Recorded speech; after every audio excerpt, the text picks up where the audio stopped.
Hello everyone, good evening, welcome to the LFC Transfer Room. My name is Damon. Tonight's guests are Chad, Harmony and Nathan. It is international break and everyone is bored already. I know it's only the first night of the international break, it's Thursday night, the international start tonight, but this is where international break goes. We're bored already. No game coming up, but we've got plenty of news coming up as regarding transfers, Jurgen Klopp, a little bit about PGMOL and a certain Howard Webb, a certain Man United fan. Xabi Alonso, next Liverpool manager, possibly.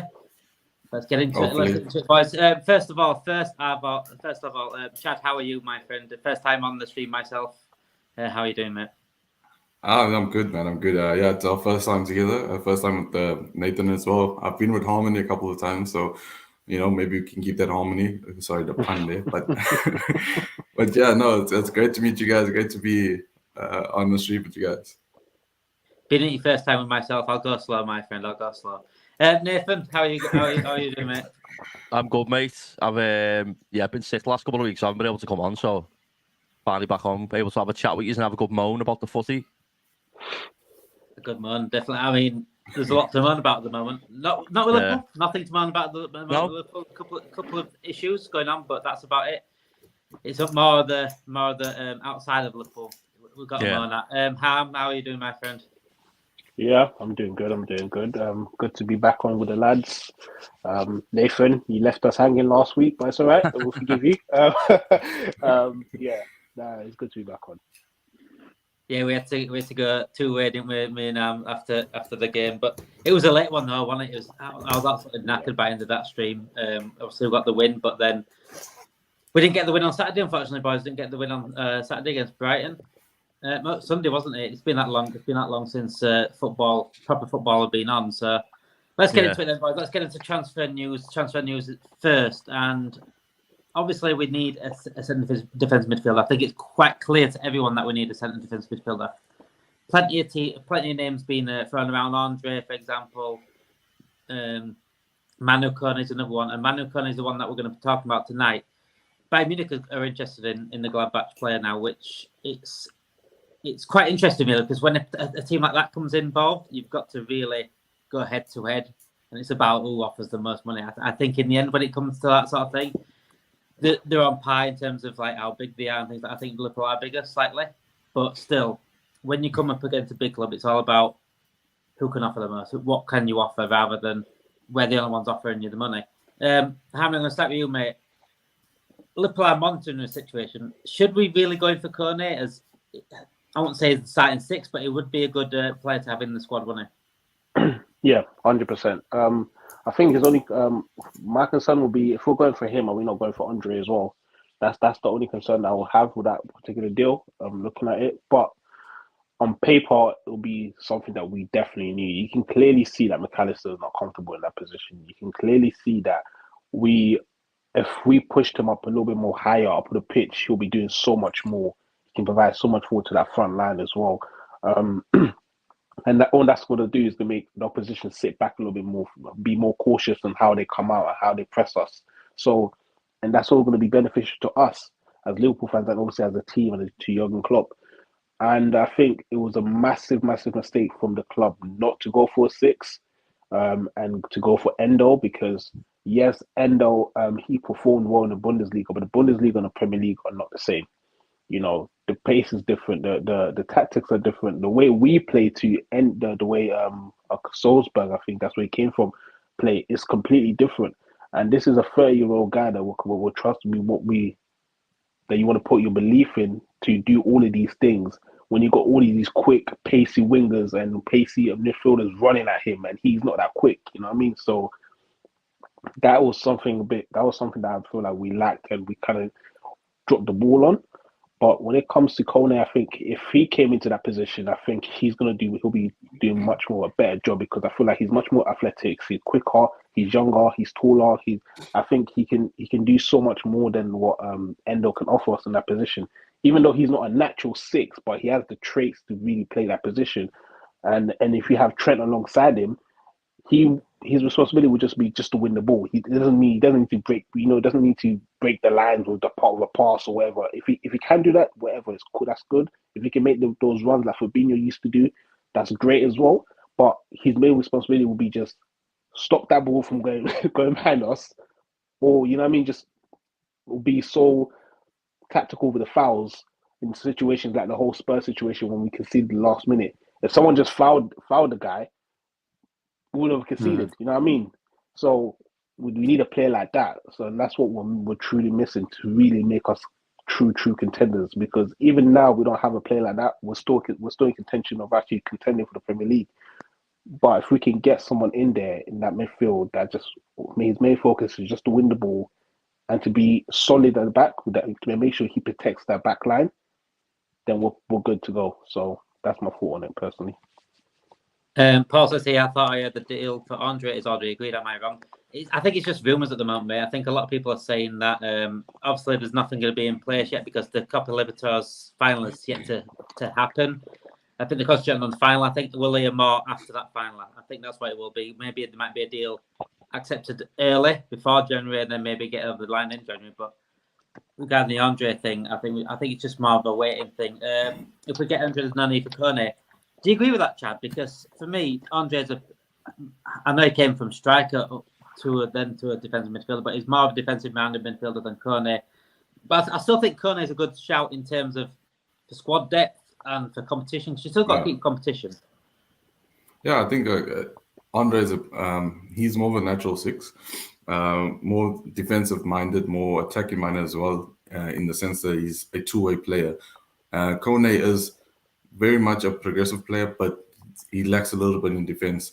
Sometimes, he misses some tackles, he makes rash challenges and so on and so forth. So in terms of a natural six, I think Andre is above him in that sense. But to have Kone in the side, he'll be another engine, a similar player to I don't like to bring out comparisons to other players, but a similar player to like a Wijnaldum, a Henderson, and a younger Henderson, but more mobile, more progressive with his passing and his attacking mindset. So to get both of them will be a fantastic transfer window for us, because now we've got two players. One player that can sit and hold the ball, but also progress the ball with his passing in Andre, and then have legs in Manu Kone, who can make sure he runs up and down the field.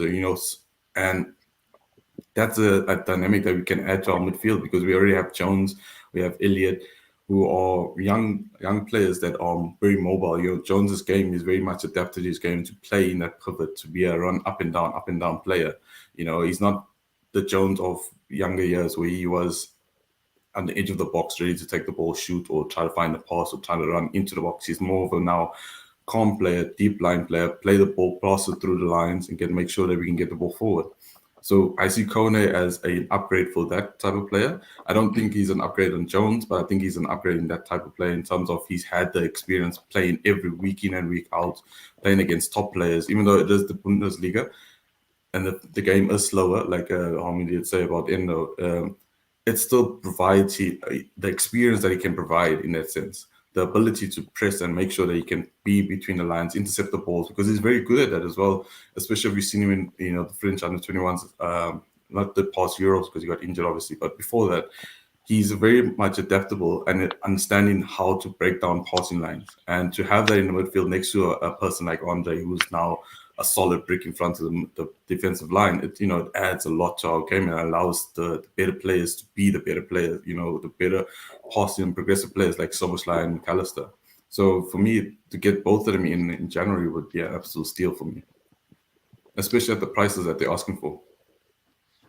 Well, I'm going to ask that about Nathan regarding the price of Andre, regarding the price of Kone. It's not asking too much to really change our midfield there. I mean, we've already started well with the midfield rebuild. We've got Soboslai, we've got McAllister and Gravenberch, but we're still not defensive-minded players. I think with Andre was the most defensive-minded player there, but Kone is still defensive-minded. He can still play a 6-8 sort of hybrid. I don't think, as Paul said here, he sort of liked him to Curtis Jones. I don't think he's like Curtis Jones. Curtis Jones much more attacking the mind than Kone. I don't think he wins the ball like Kone can. I don't think he can run like Kone can. It's completely different players.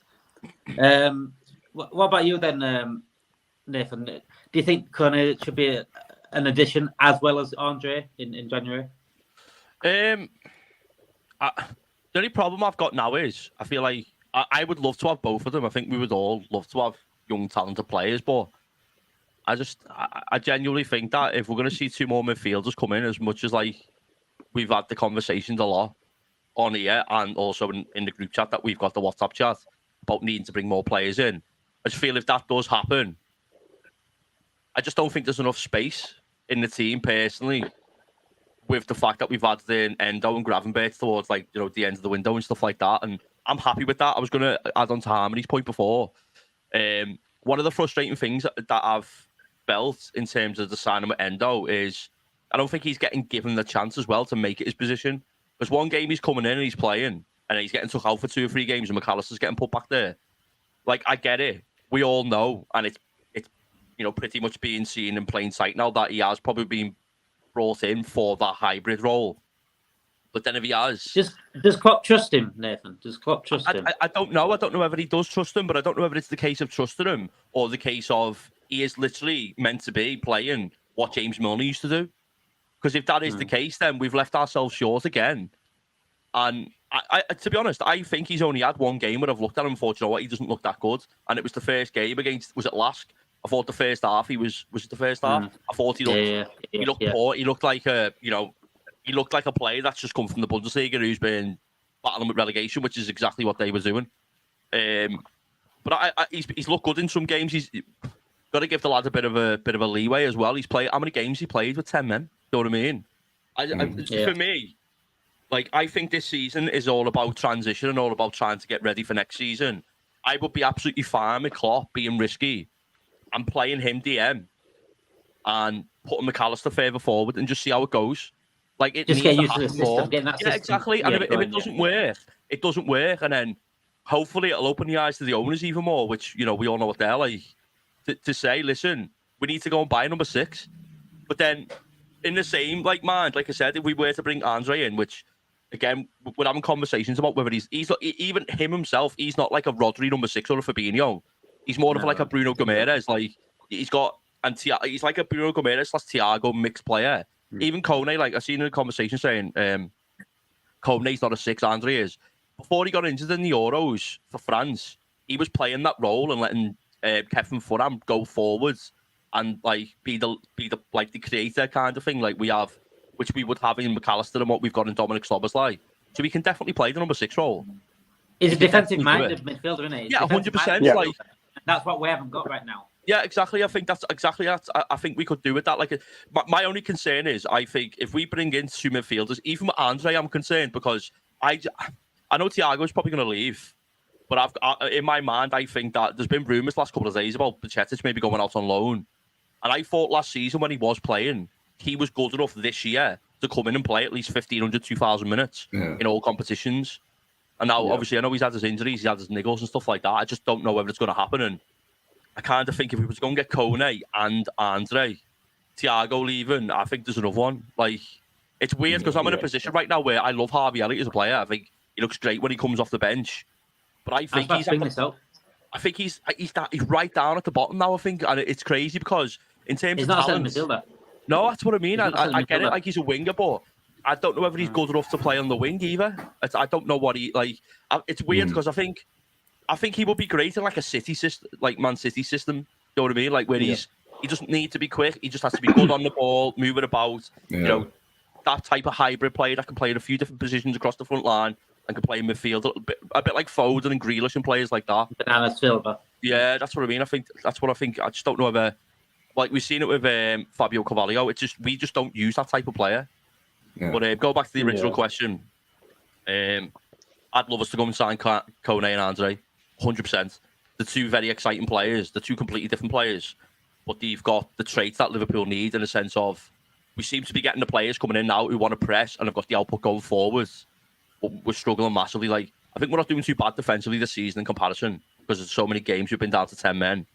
But you can see that, like, as we were talking, someone mentioned before, I can't remember if it was Harmony or Chad, but Alexis McAllister wants to do what Trent's doing and try and find that killer pass. And he hasn't got the mind of like Rodri or like Fabinho where he knows to expect danger straight. Look at the first goal the other day against Brighton. Fabinho and Rodri know what to do. They're looking straight away. they know that they haven't got that time on the ball. They have to be quick. They have to make the 2 steps forward to, take from the poor pass from Verge. And I just think we need that type of player who's defensive minded. I think Andre, more than anyone, he could be that player. I think he's fantastic. I think he could be amazing as well for us. Yeah, so when people say, just add on to that. Go on now. Just add on to that, and you're absolutely right, Nathan. Especially because with McAllister, he's so used to having someone like a Casado. That's it, Casado behind him. That if he does lose that ball in those type of situations, he knows Casado's there to protect him. But now he's in a position where if he loses that ball, there's no one there to help him out. You know what I mean? Yeah. So he's the final line before they get to the defense and they get to the goalkeeper. So it's a kind of a different role and a different thing to get used to. And obviously you can clearly see that he's not really adapted to it as well. Trent's not going to do it as much as like they're playing like a double pivot. Trent's like, don't get me wrong, if you look at the stats towards the end of last season, for like the last 10 games, I think he had like the most for like interceptions in like the final third and stuff like that. He is going to go and press when we lose the ball high. But we need someone that's going to be there for when we lose it in our half. You know, when we're playing, we've played a bit of a danger pass, or we've had a bit of a nightmare where, losing the ball or whatever high up in our half. But I feel for McAllister because I don't think he's had a great start, and I think he is a fantastic player. But you can see the ability that he's got. Look at the pass with Darwin Núñez when he scored the volley, and I feel for him. But at the same time, it's just like I said, this season for us, we've probably all done a little bit better than what we anticipated. I think there's probably a few people that think there's a chance we could go for the title, to target top 4, this and that. But if we had that player who could just sit there and let Dominic Szoboszlai and Alexis McAllister go and play football and let Trent just control the game, like, it's scary to think how good we could be. Like, we could literally challenge for not even just challenge for the league. It wouldn't be a question. Like, we will be there at the end of the season if we get someone in January like that. And it annoys me when people say, look, McAllister can play 6. Why don't we play Trent at 6? He can play 6. It doesn't work like that. I don't think people realise how much 6 is different compared to different. Look at Man City now. It's a mindset.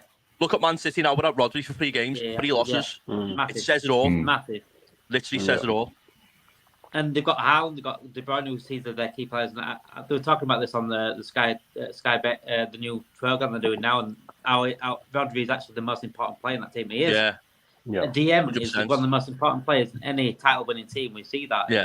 I've said it countless times. Look back over the Premier League years and see what title-winning sides we've got a DM. Everyone's got a world-class DM because it's so important to have those sort of players to just put in the work, get the ball back. You saw the other day with Man City. Declan Rice was unbelievable. The way he got that ball back against Man City, that's exactly what we're missing. If we did that against Brighton, we would have won. If we did that against Tottenham, even though 9-10 men, we would have won.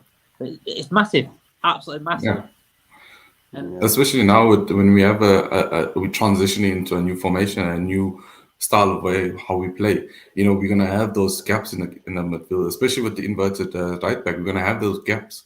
And when we play the attack and we lose the ball, and we've seen it in the recent games, when we lose the ball, McAllister is still in attack mode. He's not switched on to the defense yet. And then 1-2 passes, and they threw our defensive line, they threw our defensive structure, and now there's a ball into the box, goal or missed chance. And those are the things that a 6 can sort out. A 6 knows, okay, get the ball off. Now I'm in defensive mode. So if something does happen, if the game does break down, I'm set already. You know what I mean? And that's where McAllister is lacking, is the understanding of when you need to transition back into defense, when you need to transition back into your position now as a 6 and hold the line and hold the defensive structure. Because Trent, as much as Trent is a great asset going forward, he's not going to help you defensively very much, because he's going to be either caught way too far up in the front line, or he's not in the position that he's supposed to be in. And then you have a switch of play, and now Trent's out of position, he's tracking back. You now need to cover for him, but you're not in position also. So for us, it's and that's where Fabinho and also our workhorses like Henderson and Wijnaldum were key, is because they understood once the fullbacks are gone, or there's a hole in a certain position, they fill it. Yeah. Fabinho was always quick on his mark to fill up the space. Henderson the same as Wijnaldum, quick to fill up the space. Make sure that they don't counter us, because when we attack full on, and there's going to be spaces, and 1-2 passes all over the top, we're in trouble. So a 6 that can hold his position, understand the difference between when he needs to attack and when he needs to stay in this position is going to be very key, and that's where we need to improve, and that's what's going to make us a tight contenders. What do you guys think of Zubamente? Would he be a good addition to our team? I haven't seen enough of him to say. The same. No, I'll be perfectly honest. I've seen clips, yeah. Not Yeah. enough. Yeah, not game time. Vazafar says Hendo costs 140. I know he's meant to put 140 million less in cash. There's a reason for that, mate. Though there's a reason for it costs 140 million less because he's like 32 years old.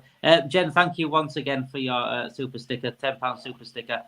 If you are new to this channel, please subscribe. If you're watching, please like the channel. You do not have to give money like Jen does every single week. Jen's just too kind for her own good, but you could just like all we ask for is just like the YouTube, like the videos, like whatever you can, and share to your friends, and we can get this community up and running. Zubmente is a mediocre player, valued in Spain for being Spanish. Can we ask a question to Fluminense for Podners and just say, how well do you think he will fit into the Liverpool team? Again, I don't know how much you watch Liverpool. I don't know if you're someone that watches sometimes when we're on TV or at all. But how well do you think Andre would fit? Yeah, how well would Andre fit in as, say, the number 6 for Liverpool in the system that Liverpool play, where Trent drops in as like an inverted fullback and we've got Dominic Szoboszlai, say, one side and then Alexis McAllister the other side of the midfield? Like, I would appreciate if you could drop a comment and let us know, because, listen, since we've been linked with him, we've all probably watched him a little bit, but ultimately not enough to know whether he's going to come in and be that fantastic, great player that we all envision that he is going to be, which, you know, he does look like a very good player, but I'm just curious to know what, like, someone who actually watches him week in, week out, like, would know if he'd fit into the team. Hey, I was like, they're a Liverpool fan as well, but I think Matt is actually doing a video with the Fluminense for foreigners. Actually, I think it's on the channel, so you could actually look it up. Anyway, anyone that wants to watch that. Moving on from number 6, which is sort of costing us points this season. I know we've not dropped many points, but it is costing us sometimes. Going to a certain Mohamed Salah and a replacement for Mohamed Salah, because he's not getting any younger, is he, guys? He's not getting any younger, it's Mohamed Salah, but he's getting better. It seems to be getting better, but he's not getting. He's adapting. He's adapting. One player is Jamie Bynoe-Gittens, Borussia Dortmund, 19-year-old, English, came from the Reading Academy through to Chelsea. Actually went to Man City for a year or two, and ended up at Dortmund. But Dortmund are very, very good at bringing him through English talent, obviously, like Jude Bellingham. Jadon Sancho did really well before coming over here to Manchester United and ruining his career. But, Chad, do you know anything about Jamie Bynoe-Gittens? And should we be looking at the Salah replacement now, especially someone at 19 years old? I think it's a good start to look at that sort of age to replace Salah. No, unfortunately, I haven't seen him a lot. I did see that he is linked to Arsenal, Newcastle, and I think it's Chelsea before us. But a Salah replacement is very much needed. I think we saw against the weekend game against Union, when we took Salah off, that right side was completely, it was stuck, it was done. There was no pace, there was no energy, there was nothing. You know what I mean? The ball was very steadily moving from the right to the left, so a Salah replacement is very much needed, or we need to change Klopp needs to either then adapt the system again. And that's going to be another problem, because now we're going to have another whole season adapting the system. So a replacement for Salah, someone that's up to speed. Unfortunately, it's not Harvey. Harvey can't play on the wing. He doesn't have the pace to play on the wing. He's more of a technical player, ball at his feet, run at the people. He's not a person that can run into gaps, find spaces, and play 1-2 touches and break runs off from that. So I think someone on the right is very much needed. Bakayoko is someone that I've watched at PSV, and I think is someone that can be a great filler for us, because once he gets the ball at his feet, he's very quick with it and can run at players. He can make sure they can get the 1-2 touches with Darwin, interchange with the midfielders, especially if Szoboszlai is playing on that right side. So a player with that kind of tempo and pace and control on the ball, and he has a left foot as well, plus a right foot. He's not that bad on his right foot. So someone that can adapt on both sides, can be able to progress the ball and help us move forward, is someone that we need very much. And I think we need to sort it out now, because as we see, Salah he's not the normal Salah that we know, where he's taking 55 shots and only scoring 30 goals, something like that. He's more of he's adapting his style fit into the system that we play now. And you can see him getting more assists, getting more passes into to Darwin or to Jota or to Gakpo, and he's not the attacking threat that we come to know, that we come to idolize, in the sense that he's shooting and he's scoring, and we expect him to make the 20 plus goals this season. He's more now adapting his game to assisting the other players and making sure that other players are into space, because he knows that the defensive line knows his game, in the sense that he's going to cut into his left foot and he's going to try to bend one. Now he's cutting in, passing it in, playing a 1-2s with Darwin or with Gakpo, whoever's playing up front, and he's making sacrifice runs to allow other players to get into space. And that's the game that Salah has adapted to now. But we need to find someone to better and replace him one day. And I think it's either not January, but summer window, we need to get someone to come in for him. I think it's much needed. Salah's becoming the team player that Sadio Mane always wanted. Yeah, it's a little too late now. It's too late. If he passed the way he does now, back in the day, I think Sadio Mane would have been plus goal in the league. John, we will be covering Xabi Alonso becoming the next manager later on. That is the news regarding Alonso taking over Klopp, possibly. I also saw something else come up. 1 second, I will get it. Ben Dirk, Nathan. People seem to be forgetting Ben Dirk, and this Jamie Bynoe-Gittens, it looks like he's got so much potential, but so does Ben Dirk. Yeah, I just want to comment on the fact that Bynoe-Gittens is more of a left winger as well. Like that's what he's predominantly played. So I think the links to him, it'd be interesting. We have Núñez who can play there, Jota and Diaz.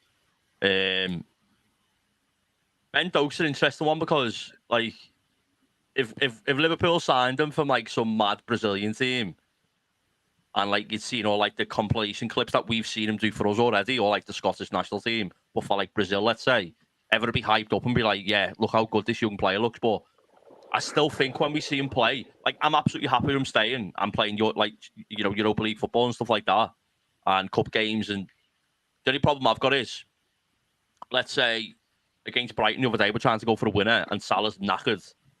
I don't want to be having to rely on like a 17, 18-year-old young lad who's still not ready yet, who I don't think is going to have it in him yet to get us that goal or to get that assist. And I still think sometimes when he gets the ball, he looks fantastic. Like, it wouldn't surprise me if I see him run up against a fullback, beat his man, and beat his man again, but then do it again and again and again.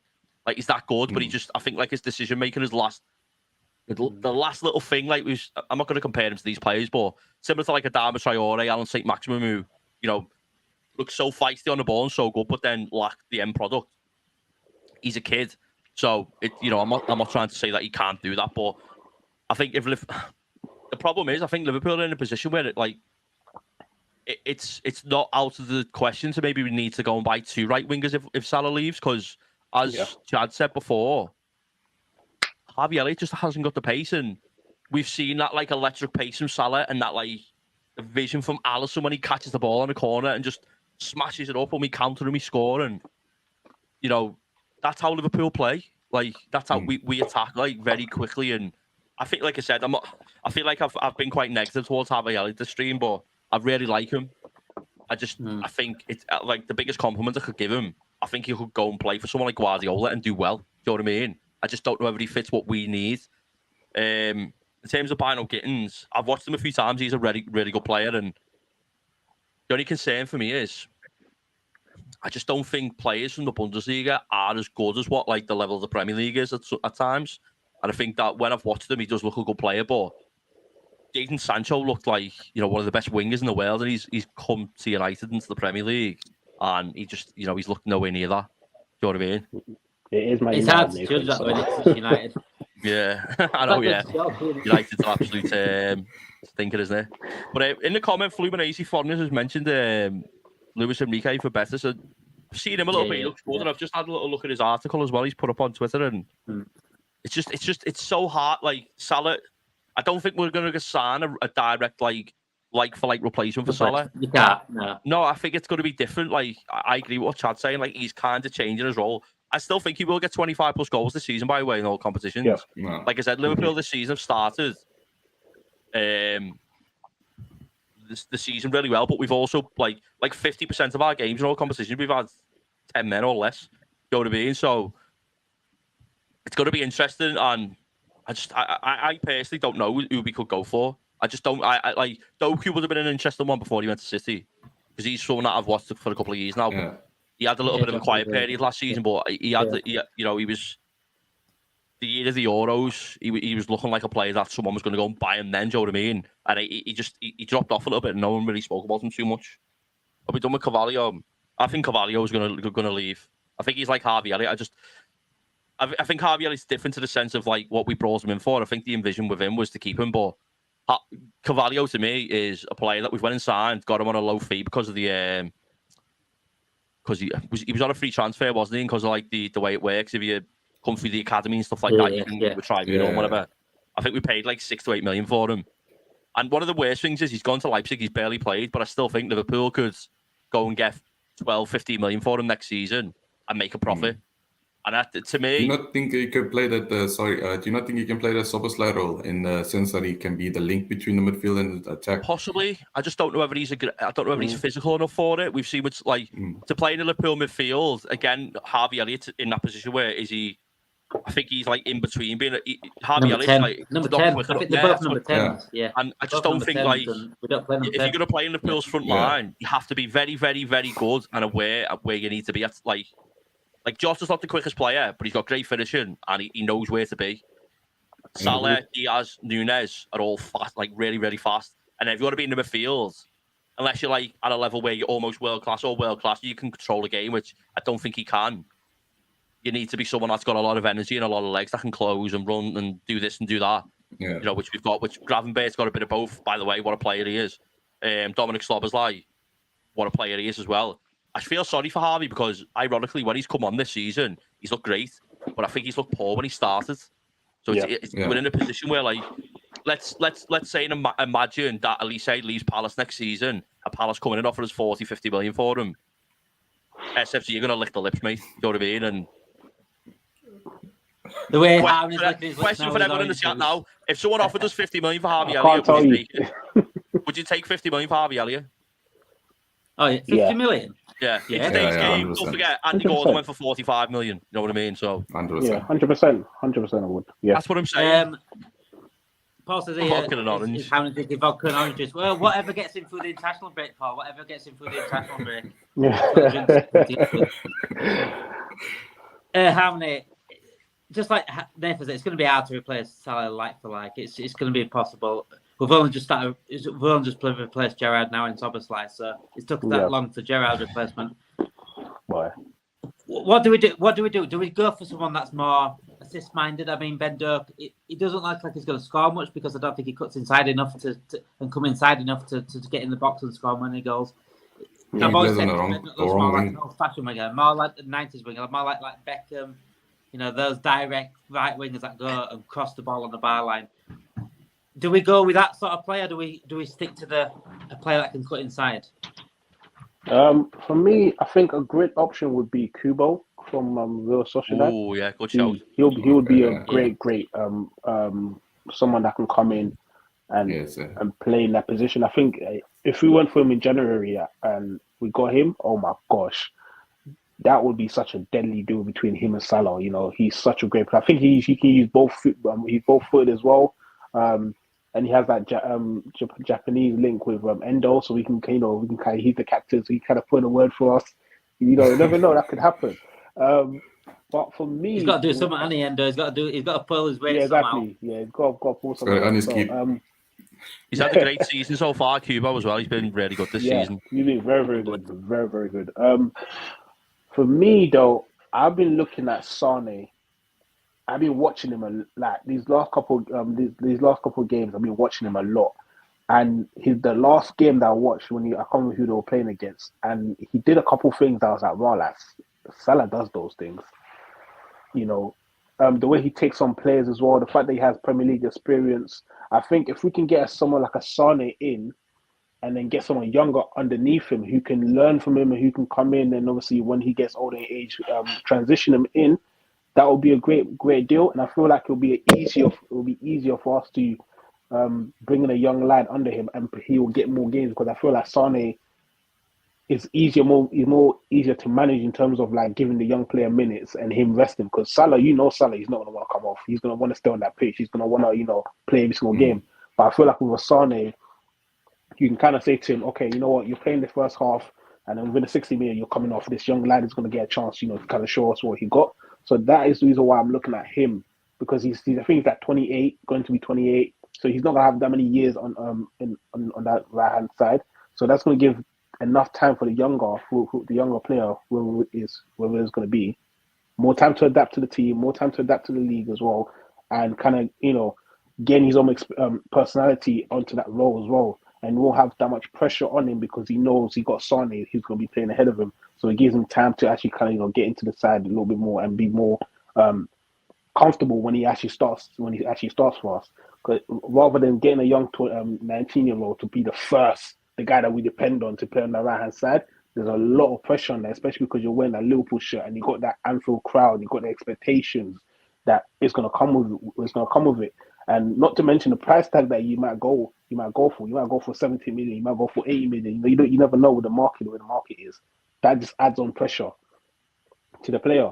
I think that's something that happened to Jadon Sancho, because he had such a massive price tag on him, and he was going to play for Man United. All of that, the eyes of the world was on him. What's he going to do this season? Is he going to be great? Is he going to do what he did in Dortmund? All of that, it comes onto a young player, and they feel it. And it can affect you in a negative way or in a positive way. Obviously, in his case, it was negative. So we don't want that for our club. So if we can get someone like a Sane in there, or Kubo, because he's really got the experience. He's 22. He's much more mature now. And then get someone underneath, behind Sane, I think that'll be much better for Liverpool in that sense. So that's what I think personally. What would you How think long of do you think Salah will stay, though? What would you think of Olise? Sorry. What did you say? Go on, Chad. Sorry, mate. Sorry, man. I was just going to ask, how long do you think Salah has with us? I think next season, next summer he goes. I wouldn't want him to go because I feel like if he stayed and then we get like a Kubo underneath him, I think that would be much more beneficial for Liverpool. But I feel like he's going to give us one great season, depending on what we win, and he's going to be like, you know what, I'm going to end my career here on a high. I'm breaking all types of records. I'm sitting high up on the score sheet when it comes to Liverpool's all-time goal scorers in the Premier League as well, and assists. I've done everything that I could do for this club. There's really nothing else I can do for them. So I'm going to go to Saudi and get my paycheck. That's what I believe. Would I want him to go? No. But that's what I think will happen. I think Salah's future at Liverpool is heavily relied on what happens this season. If we look like we're back, like we can win the league, like we can win the Champions League, then I think he'll stay. I think he'll want to win it. That he's got that mindset of, I want to win. I want to be the best. I want to break records. I want to do this. If it doesn't look promising, then I think he'll go. I think the same relies on Klopp as well. Klopp feels like this is Liverpool 2.0. Then I think he could extend as well. Paul says Leo Sané's not made it to the Premier League, but I don't know what Leo Sané he watched when in the Premier League, but he was amazing against those. He was amazing. Yeah, absolutely amazing. I couldn't stand playing him. Him and Aguero, I couldn't stand playing.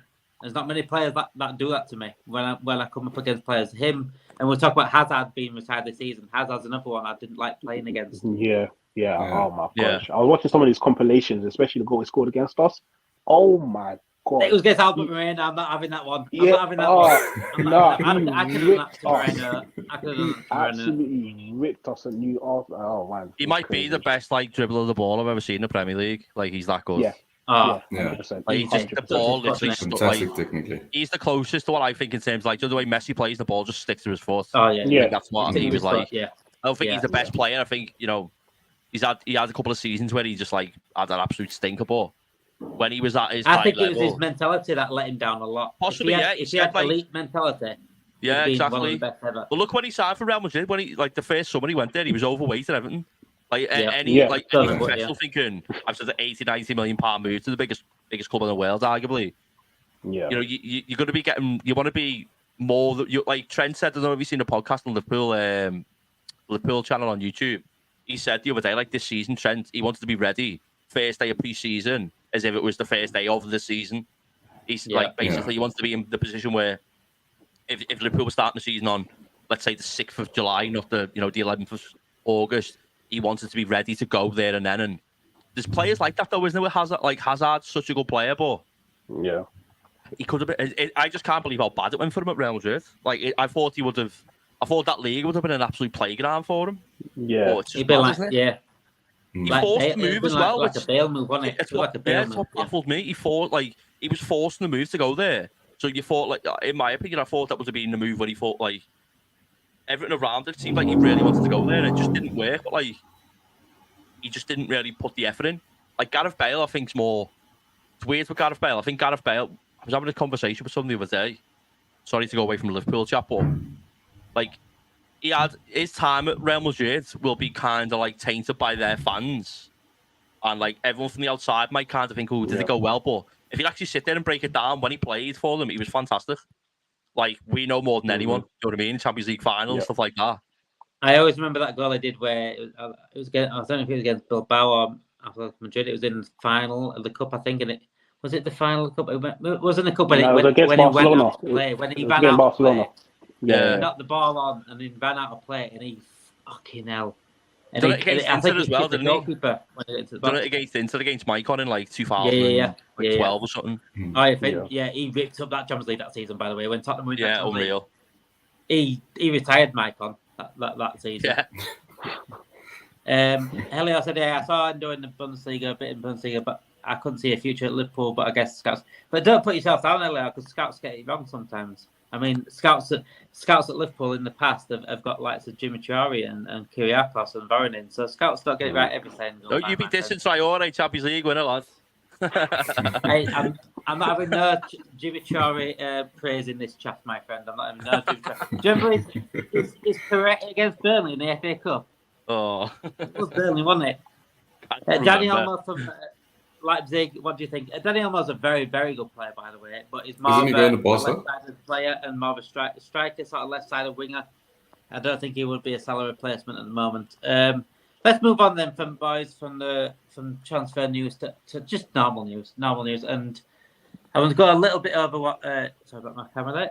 I'm going to go a bit over what Joe Gomez said about Jurgen Klopp before we do get talking about then Xabi Alonso taking over Jurgen Klopp possibly. Joe Gomez has heaped high praise on Jurgen Klopp, high praise indeed, and valid high praise by the way. Saying he's more like a father figure than a gaffer, and he's lucky to have him at this club. How lucky, Chad Howie, to have Jurgen Klopp at this club? It's I think that's the foundation of the club, basically. It's Jurgen Klopp. Without Jurgen Klopp, we will be a house on sand, basically. We'll be crumbling all over. We wouldn't be stable. We wouldn't be set. And you can see it with the players. I mean, Joe Gomez, I gave him praise last week. The performances he's putting in. There's past few games when he had to, sub in for Trent when he was suspended and injured, and Dyke was injured, suspended. Sorry. The performances he had to put in. You can see that these guys were supposed to be, paperweights. Sit on the bench, calm down, relax, watch the game, get front row seats. That's the players. We're trying to replace you guys. And then to come into a team that's now ready for the next phase of Klopp, and to show that you can still perform and you can still keep up, that's a testament to the manager, how the manager has managed these players. Joe Gomez, last season he looked like he was gone. It was done for him. You know what I mean? He was about to retire in a sense. And then you come into this season and now he's looking like he can actually. I can guarantee that we all feel 100% confident that he can be second. He's a second right back in our team. We'd be confident with him as second place right back. You know what I mean? Last season, or even at the beginning of the season, we would have said no, never days. But that's the testimony that you can have from a player that has a manager that looks after them and keeps them motivated to keep on playing. And I think that's what Klopp is. Even the players coming in like McAllister and Szoboszlai, when we went 10 men down, Klopp said, brought Szoboszlai into the pivot position against Newcastle, against was it Bournemouth? Sorry, Bournemouth. You know what I mean? This is a player, attacking midfielder that wants to be up front, be as close as possible to the net to try and score. And yeah, you have a manager that can not manipulate, but guide the player to bring him back into a pivot position, hold his position, and sacrifice the going forward, the attacking ability from you, and more focus on the defensive side because the team needs you to be that pivot.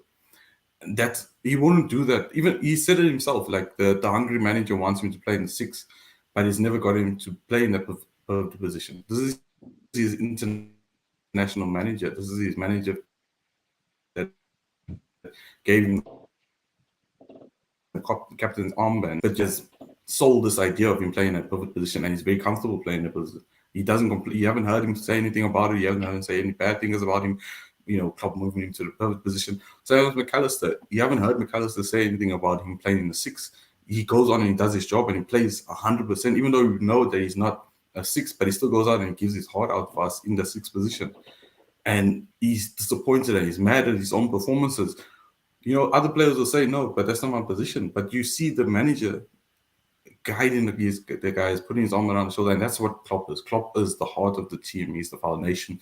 He's the soul of the Liverpool Football Club, and he's our guy. And the sad thing is, we only have Klopp for a limited amount of time, and we need. And the thing is, for me, is I feel like Klopp needs to leave after his contract is done.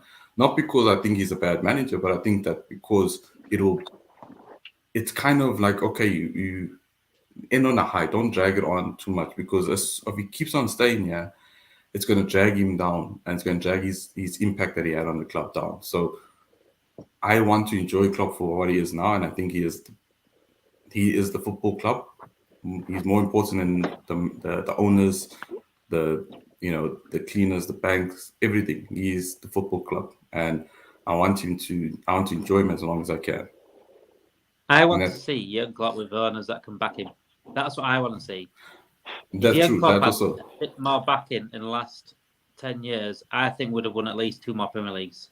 But the thing is, and at least another Champions League. Dominated with the restrictions. You know what I mean? And that's more of a testimony towards Klopp. I mean, the fact that he can dominate with restrictions. No other manager would last 8 years now under this kind of restrictions. There's no, he's just unbelievable. I think since he's come to Liverpool, he's got Liverpool straight from day one. He's got the club, he's got the city, and once you do that, once you get the fans over on your side, once you get the city on your side, the world's your oyster. And then the players build around you. The players see you as that main guy, and you need respect as a manager. And if you don't have respect for your players, then you see it all the time. Players have, the manager have lost the dressing room, manager have lost this, and that's when it all goes tits up, and that's when they end up being sacked. But when Jurgen Klopp is unsackable. He's unsackable. Yeah. What he's done with Liverpool, what he's done under the restrictions, like you said, is unsackable. And he will leave off his own accord at some point. That day will break my heart, but he will leave his own accord at some point. And he is like a father figure. And we had, me and Rigo had Chris Riley, who's a former rugby league player, on our podcast this week, and it's coming out, I think, tonight or tomorrow. And he basically said, look, the managers that he had, harm around him, that was like that father figure to him when he played in elite rugby league. He played better. And when an elite sportsman's saying that, it tells you everything that you need to know about Jurgen Klopp and why Joe Gomez is saying what he's saying. But it's hard to replace, isn't it, Harmony, Jurgen Klopp? We're talking about replacing Salah, talking about replacing Gerrard for Szoboszlai, but Jurgen Klopp, how do we replace him? Is Xabi Alonso a guy that we can replace him with? I don't know yet, personally. Jurgen Klopp is something that Liverpool needed. You know what I mean? He was something that Liverpool needed because before he came in, the club was in disarray. The fans was kind of disjointed. They weren't really connected. I feel like the fans were more connected to Gerrard than the actual team. You know what I'm trying to say to you? People were more connected to Gerrard being on that team than the actual team.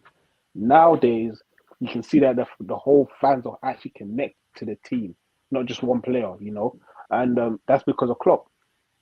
he came in. The first thing he said, we need to go from doubters to believers, and he did that by bringing in players that are gonna fit into his mold and that are gonna listen to him, that are gonna literally die for the badge, and they're gonna do anything to make sure that he's good. You know what I'm trying to say? So he brought in those type of players. He brought in the rock and roll football type of style that got the fans up on their feet. Not something that was slow, not something that got the fans up on their seat, behind the players, yelling, shouting. And he was the type of guy in the touchline. He was like, "Why are you not quiet? Up, getting the fans up there because he knows what that's gonna do. Yeah, you know what I mean. That's gonna empower the players to play much better, to keep attacking, to keep going. When they feel like, last 5 minutes, I'm tired, because they can hear the crowd yelling. They're like, okay, I can do this. I can go. So he did all of that because he knew the impact it was going to have on the pitch and on those and every single one of these players. So it's going to be difficult to replace that. Very, very difficult. Much difficult to replace when we lose Alisson, when we lose Van Dijk, when we lose Salah, when we lose these big players.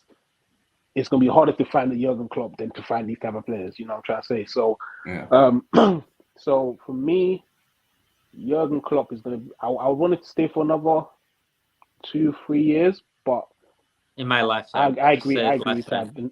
Yeah, I think he needs to leave when his contract runs out. I think, like you said, with these owners, we don't know what's going to happen. We don't know if they're actually going to give him the backing. And he's a type of manager. Yes, he can do more with less, but at the same time, we're in that day and age now where even though you can do more with less, the people that have more, they're always going to be better than you. They're always going to be on top. They're always going to be a step ahead of you. So you need someone to keep giving you and backing you. And I don't want people in the comment section to go, "Oh no, they're backing." Listen, we're not asking for 400 million here. You know what I mean? We're just asking for a decent amount of money to give us, a chance to compete with the Man City. So, So for me, it's going to be difficult to replace him. Xabi Alonso, I think I would want him to go to another club first with a bigger status, like a Dortmund. But Harmony, that other club could be Real Madrid. So when he goes to Real Madrid, he's going to move on from there. You see, with that is, I'd rather if he went to Real Madrid and he flopped, I'd rather that than him come to Liverpool and flopping. Yeah, I would. Yeah, because of the status that us Liverpool fans hold. But I don't want him to be another Lampard. Where he goes to his club and everyone, yes, Lampard's here, and then everyone's looking at him like, oh gosh, our legend did this to our club. Look what he's doing. Like, how is Xabi at the wheel? Xabi at the wheel. Exactly. You know what I mean? So I don't want that. I don't want that for him. I'd rather him fail at a bigger club there and learn, and then readjust and then come to Liverpool, rather than him coming to Liverpool and then not being a success. And then fans are looking at him differently than the way they were before he came to the club. So that is the reason why I say I'd rather him go to like a Dortmund, gain more experience and a higher pressure environment, because in the team that he's in right now, he doesn't have that much pressure. He kind of has his own leeway to kind of do whatever he wants. But if you get to a bigger club where the expectancy is there to win something, to compete, to be at the top end every single season, it's a whole different ball game. It's a whole different environment. It's a whole different pressure. Then you can understand what kind of manager you are. You know what I'm trying to say? So that's what I would want for him personally. So that's why I stand with it when it comes to the situation. Is Pep Linders an option to replace that? No. And just like Pep Linders is not a replacement for Klopp, there's no other replacements than this LSE channel right now. Please do not go onto any other LSE channels. Get your notification bells on this channel, like the channel, subscribe to the channel. We're the best around. Make sure we're Jurgen Klopp of the YouTube Liverpool YouTube world. We are the Jurgen Klopp, and we are unreplaceable. Irreplaceable like Beyonce, to the left. Anyway, Nath, Xabi Alonso. Obviously, there's Sport Builder said that there's 3 teams that he could go to in his release clause to Leverkusen, Liverpool, Real, and Bayern. These former teams. Bayern's always looking for managers every now and then. Quite often, actually. Real Madrid are quite known for looking for new managers all the time, but they still do well. Do we see him coming to Liverpool in time in the near future?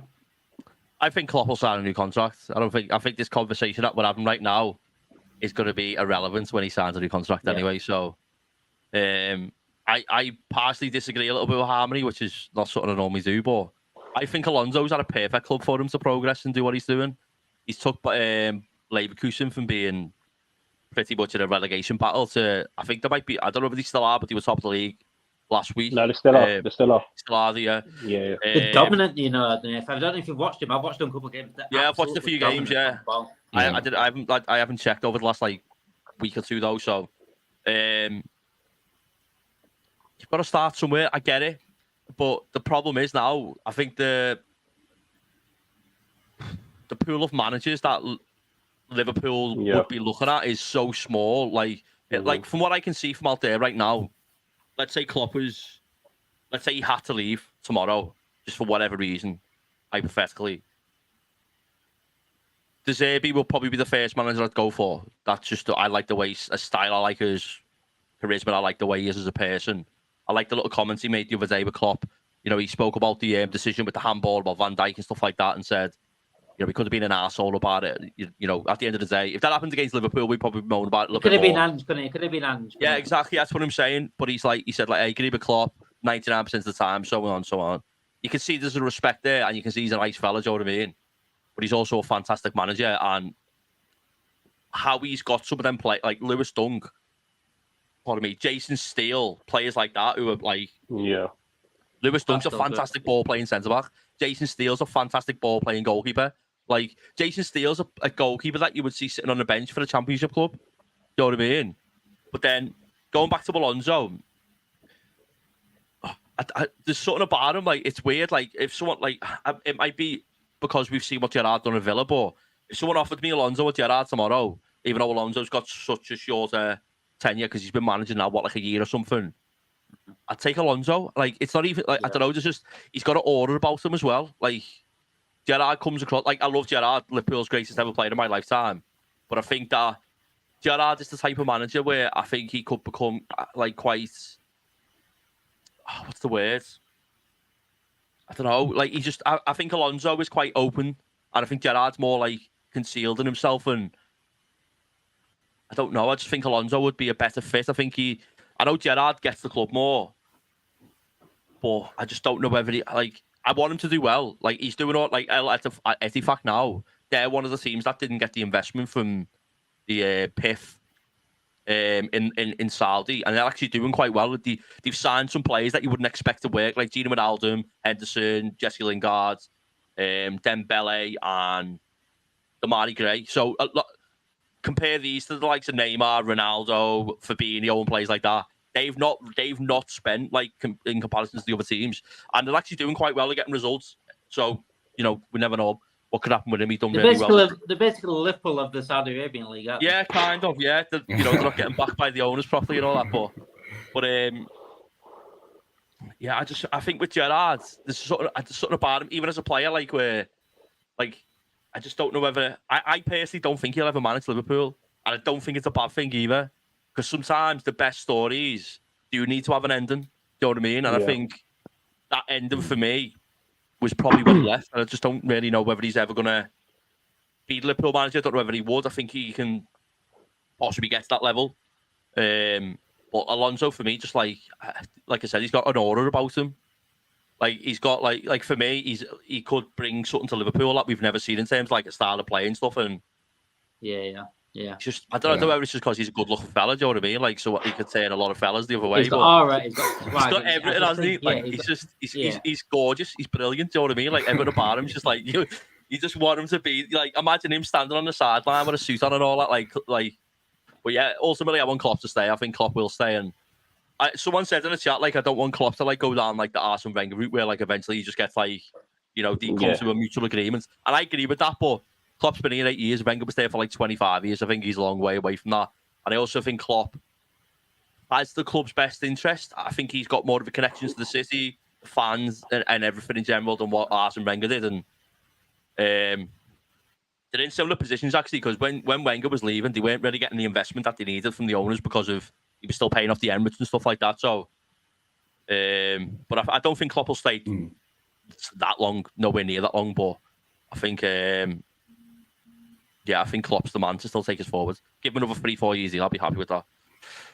Players just put in the chat saying Robertson injury. I think people are saying that he's being brought off by Scotland tonight against Spain. Confirms the injury. Robertson just subbed off for Scotland.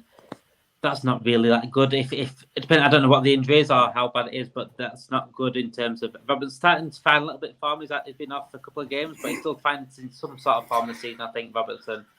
Simicast hasn't looked good, so this could be bad news for Liverpool in terms of going forward in the Premier League. Let's hope it's not too much and not too serious. It could be just a little knock. Let's hope. Regarding the Alonso thing, though, I think it helps with who he's been managed by as well. I mean, Gerrard had Gerrard earlier on, then Benitez, and then went into it like Brendan Rodgers days. He stayed at Liverpool, so he didn't really get managed by the best. Benitez probably the best manager, but Alonso had that Benitez. He went to Real Madrid, had that Jose Mourinho. He had Ancelotti at Real Madrid. He had, I'm sure, was he there with Pep Guardiola at Bayern? Yeah. Bayern, yeah. So look who he's been managed by. He's been managed by the best of the best. Yeah. And that's, Rafa Benitez is the worst managers he's been managed by. Whilst Gerrard, that's his best manager he's been managed by. So that tells you everything. I think that has a massive impact on how people manage, and why Alonso will be probably maybe a bit better manager than Gerrard, because the experienced all as well. He's taking all their money. He's taking all their tactics. He's taking all their wisdom. Just to add on to Nathan's point about the Alonso, is it also depends on how the manager, the club and the fans take to the manager. And I think with Gerrard is more like Nathan was saying, he's more composed, he's more concealed. He keeps to himself a lot more. He's not animated as Klopp as such. And, he won't be as a Liverpool manager, my friend. He's a fan. No, but I'm just saying. Watch him as a Liverpool manager. He's not that guy to rile up the crowd and make the crowd get on his back and get on the team's back. Whereas Alonso, you've seen him in a couple of games. You see him more animated, more invested into not only the what's going on in the pitch, but also the surroundings and the fans. And if Leverkusen go on to complete their run, which is they're currently on top, and they go on and challenge, I feel give him another 2 seasons at Leverkusen. Then we're going to have to talk about bringing him in. Because I think he's at the right club at the right time, because Bayern is now doing their rebuild, and they're not, Bayern of 9 straight wins. They're Bayern of rebuilding. They need to get themselves back to that mantle. So he's at a perfect club to build himself and build his ideas and his philosophies, because you've seen the way he's playing this season and last season is completely different in the terms of how he's adapting the players, especially with Diaby going at the beginning of this season to Aston Villa. He's now changed the system to where Frimpong is now a lot more forward and he's a lot more involved in the attack. So he's already filled that gap with Diaby. So give him a couple of seasons at Leverkusen and you'll start seeing the guy that we want at Liverpool. I don't think he should leave this season. I don't think he should leave next season. I think he needs to stay a little bit longer. Go on, fail from winning the Bundesliga this season. Hopefully he doesn't. But if he does fail, let him fail this season. Let him try again next season. Because again, the teams are around him, Dortmund and Bayern and Mönchengladbach and I think it's Union Berlin. These guys are, they're building a strong competitive league, and next season he's not going to have the thing where he's going to be challenging again. He might be challenging for top 4 next season. The season after that, he might be challenging for Europa League. You never know. But the point is, he's getting the experience of challenging and fighting for something. And so that manager, after those 2 seasons, is going to be a way better manager than the one that's challenging for 1 season at the moment. You know what I mean? So I think give him stay for two more years and then come to Liverpool and we'll have a manager that's, that can bring the club back to the glory days again. So can I just add to, before you go on, say just a quick one. I understand you lot completely why you're not saying what you're saying. But the only issue that I have is with that is that let's take for example, obviously 2 different scenarios, but I'm only bringing it up for this point. Arteta went to an Arsenal team that wasn't really successful. They weren't successful for a very, very, very long time. So their fan base, regardless of who they brought in, they weren't expecting miracles straight away. They were expecting, we need a manager that can get us back into contention, and then we can see if we can challenge. So that's why I feel like he had so much more time to kind of, embed himself into the team and kind of, get the fans behind him and the fans to understand, okay, so this was his project. Now you're starting to see the fruits of his labor of all those other seasons where he was flopping. Now, if we look at Xabi Alonso now, it's almost like he's going from a team that doesn't have that much expectation in terms of winning anything, in terms of challenging, and he's got them there, and he's going to come to a team where the fans, the media, the owners, everybody is going to be expecting you to be second, first, trophy, Champions League final, Champions League semi-final, quarter-final. That's a whole different pressure. You know what I mean? And regardless of how much of a legend he is for us, Liverpool are not going to want to be one of those teams where we are in a successful period right now where we have won cup, where we are seeing our teams go from finals to semi-finals, coming close to league, winning the league. We're so used to that. We're not Arsenal, you know what I mean? Arsenal was going through a period where we're just finishing fourth and they're dropping. We're in a period where we're finishing second or winning something. If we get a manager that's not doing that and we go from finishing second all the time and then go 3-4, maybe two seasons, we'll finish with fifth, sixth, it's going to be a different, environment. You know what I mean? So that is why I'm saying, as much as I want him at the team, I would want him to go do that at a different team. You know what I mean? Get that out of the way. Get that out of your system. Get that experience out of your system before you come to us. Because I don't want that experience for him because I feel like it's going to be more detrimental because when the Liverpool fans don't like you, they really don't like you.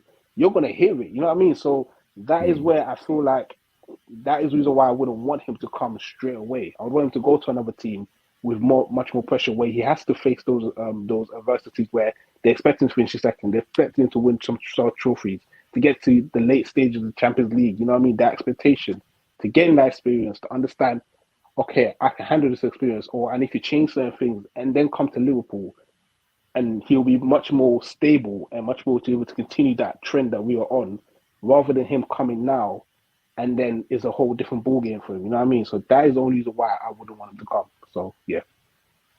I think Bayern's his next move. And I think Bayern makes more sense as well for him personally and for Bayern because Bayern, when players do well in that league, Bayern take them. It's the same with the manager. I think they'll see Xabi Alonso doing well and they'll take him, especially if there's a clause there where he can get Bayern or Real Madrid or Liverpool. I think Bayern will take him, and I think it's perfect for Xabi Alonso because it's a challenge because they're challenging for the league and they've got a chance of the Champions League, but it's probably the best challenge, the easiest challenge you can get in terms of the league's pretty much sewn up most of the time. So you can win the league it's getting quite competitive. Like Nathan said earlier, there's Union Berlin, there's Leipzig, there's Dortmund, there's Gladbach. That's always up there. And so Leverkusen now, always up there pushing sort of as far as they can, but it's more competitive obviously than the French league, for example. So I think it's a perfect move for him. A bit like Gerrard did with Rangers. I think that was a perfect move for Gerrard at Rangers because he had to overthrow Celtic, came from the bottom with Rangers, who hadn't won the league in like 10, 12 years or something. He had to overthrow Celtics. I think they won like 5 leagues in a row or something, didn't they? They won something stupid, ridiculous. So it's about taking that next step. And I think Liverpool's a massive, massive step up. I think Bayern's a massive step up, but it's the same league. It's less competitive for Bayern to win it. Liverpool, you got to go all out. Jurgen Klopp's had to work against shoestring, especially when you work with FSG, my friend. FSG, Xabi Alonso, you got to be a special manager to work with FSG at the moment and make it work to win titles or whatever. And Jurgen Klopp's done all he can, and he's still not won enough. If that makes sense. So if we're expecting the manager to come in and win, say if manager comes in and wins the Premier League and the Champions League, he's won pretty much the same as Klopp. And the way we regard Klopp as like the best we've ever seen since Shankly and Paisley says everything you need to know about FSG's ownership. Do you think our expectations are higher than what they should be though with the ownership we've got? Like going back to what I think it's the club thing. I think it's Liverpool's expectations. We're Liverpool Football Club.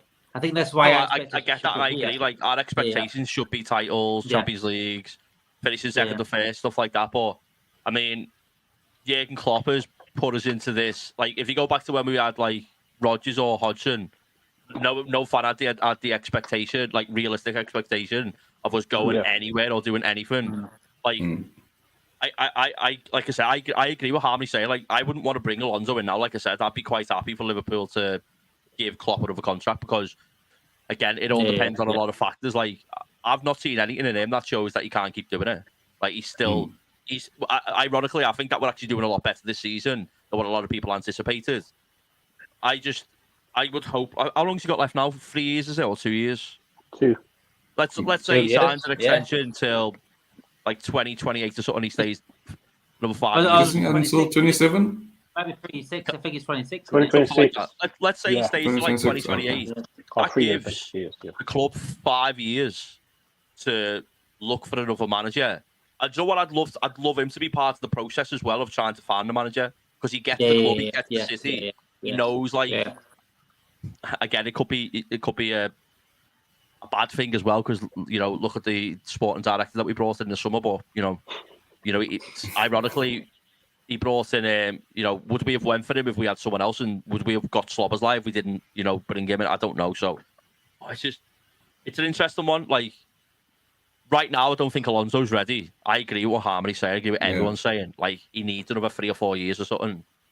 But luckily, we're in a position where it's very unlikely that we're going to need a manager in the next year or two. Do you know what I mean? We're not, you know, we're not like someone like Man United or Chelsea who constantly rinse and repeat and changes the manager. We sit here laughing. We've been there. Do you know what I mean? Like, but I think one thing we can say is, like, I think there is some managers out there, but in the next 4 or 5 years, we could be looking at, like, you know, Gerrard might have done really well and then went to someone else and done really well. Alonso might have went to Real Madrid and flopped and then went to someone else and flopped or done really well. Xabi could be fantastic. Guardiola might think, you know what, I want to have a go at Liverpool. They've got new Saudi owners. Liverpool are minted. We're going to buy Mbappe and Neymar. You know what I mean? Like, you just never know. Do you in 5 years? Like, Pep Guardiola will walk through, have a meeting FSG and walk back out. Do you know what? I'll tell you something right now. Guardiola would love to manage Liverpool. I don't care what anyone says. Same with Mourinho. Listen, he literally tells the City fans to sing and give an atmosphere. The reason why Mourinho had that bitter feeling at Liverpool was because when Benitez got the job, Mourinho instructed his agent to try and get him the Liverpool job before the Chelsea job. That's why there was a bitterness between him and Liverpool, like with the celebrations running down the touchline, stuff like that. He knows, like, he wasn't going to get what he could get at Liverpool at Chelsea. And you don't even get it at Real Madrid. Not like it's mad because Real Madrid, for me, they're probably the biggest club in the world. But the fan base is so horrible and toxic. If he's like, look at the way they treated Gareth Bale. Gareth Bale, for me, Vinicius. That's what I mean. Like, Gareth Bale, like I said, we were talking about it earlier when we talked about Hazard. Like, a lot of people will look and think, oh, he might not have done what he was insane for Real Madrid. His stats are he's got better stats than like R9 and players like that. And I know he had his injuries, but he literally won them a Champions League. Like, look at that overhead kick he scored. I know it's against Karius, and I could do that. Like, but he won them 2 actually. Yeah, 2. Yeah, but it's the just one it's with just like. And he did this whilst learning another sport as well. I mean, what an absolute what did he say? Wales golf, then Madrid or something.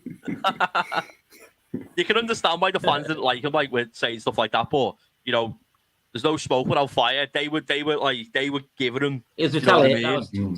Exactly. It's just crazy, but it's mad, isn't it? I love Klopp. Klopp's going to stay anyway. Up the Reds, Champions League, Premier League, everything. That's what we're going to win before he leaves. And we'll end it on there, guys. I was going to talk about a bit of Howard Webb, Michael Owen, but we'll leave that for another stream, another day. Jurgen Klopp, we want him to stay. I think Joe Gomes clearly wants him to stay. I think there's a big possibility of Jurgen Klopp staying because he said Liverpool 2.0. I think we're looking a lot better this season. Also, we're still less short. Again, I've always said that we're less short. I did a video, 10-15-minute video on the lack of DMs going to cost us this season, and not cost us this season, but I think it's the biggest mistake we made this season. But I do think Klopp will stay. I do. If we show good enough this season, we're ready to win the Champions League, ready to win the Premier League again. I think Salah stays as well. Regarding that as well. It's all about potential. It's all about hope. And if we got hope as fans, then why should these players and why should this manager have hope? Why should this stay? If we can't hope our team that can win something. Thank you for everyone tuning in. If you are new, like I said, please subscribe to the channel. get your notification bells on. We were live every single night. Podcast is out every single week. Videos out, flying out as well. We want to be the best Liverpool channel around. Maybe I won't say best football channel. It's quite hard. We've got a lot to catch, Matt Garbage, because he's smashing it as per. But regarding Liverpool channels, we want to be the best. We want to be irreplaceable. We want to be Jurgen Klopp of the Liverpool YouTube channels. And the only way we can do that is if you guys like, if you guys share it, if you guys subscribe, get our names out there. You know, we want to give you entertaining streams as well. We're not just going to be an echo chamber. We're not just going to be boring. We want to be good for you. We want to bounce off your comments, bounce off the comments of these guys as well. Please just do all you can to make this channel the biggest one we can. Thank you everyone for tuning in. Harmony, Chad, Nathan, thank you guys for coming on tonight, and have a good night and have a great weekend without the Reds.